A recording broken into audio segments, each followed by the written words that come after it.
अकोला महानगरपालिकेच्या सभागृहावरील टिपू सुलतान नामफलक हटविण्याच्या मागणीसाठी शिवसेना आक्रमक झाली आहे। 8 दिवसात लिखित निर्णय न दिल्यास आंदोलन तीव्र करण्याचा इशारा देण्यात आला आहे। अकोला महानगरपालिकेच्या सभागृहावर असलेल्या टिपू सुलतान नामफलकावरून शहरात राजकीय वातावरण तापले आहे।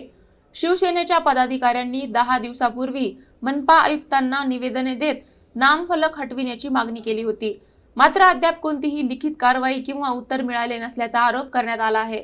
या पार्श्वभूमीवर शिवसेनेचे महानगर प्रमुख, उपजिल्हा प्रमुख, युवा सेना पदाधिकारी आणि मोठ्या संख्येने शिवसैनिक मनपा आवारात जमा झाले। दोन्ही बाजूंनी जमाव वाढू लागल्याने पोलिसांनी तातडीने बंदोबस्त वाढवला।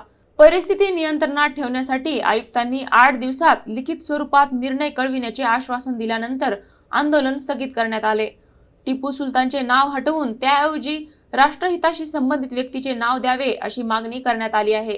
अन्यथा तीव्र आंदोलन छेडण्यात येईल असा इशारा देण्यात आला असून कायदा सुव्यवस्थेची जबाबदारी प्रशासनाची राहील असेही शिवसेनेकडून स्पष्ट करण्यात आले आहे।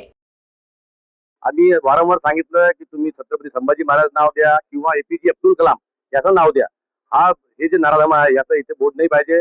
आम्हाला या शहराचं वातावरण खराब करायचं नाहीये। तुम्ही ठराव घ्या, ठराव घेऊन नवीन ठराव घ्या, ठराव घेऊन तिथे नवीन बोर्ड महापुरुषात लावा ही आमची मागणी आहे। हे बोर्ड नाही काढण्यात आलं तर इथे शहरामध्ये काही लॉ अँड ऑर्डर काही प्रॉब्लेम झाला त्याची सर्व जबाबदारी इथले प्रशासन जे आहे त्याची जबाबदारी राहणार आहे। ही आमची मागणी होती। आज उपायुक्त यांनी आम्हाला सांगितलं की 8 दिवसात आम्ही कोणती कारवाई करणार आहे यावर तुम्हाला लिखित स्वरूपात आम्ही पत्र देणार आहे। त्यासाठी आम्ही आज आमचं आंदोलन इथे थांबवलं। आता आज आम्ही हे बोर्ड आमच्या हातातून काढणार होतो। आमची मागणी आहे की आम्हाला पण हातात काढून घ्यायचं नाही आहे। नियमाप्रमाणे हे बोर्ड काढला पाहिजे अशी आमची मागणी आहे। नाही काढलं तर आम्ही आमच्या पद्धतीने ते बोर्ड काढणार आहे।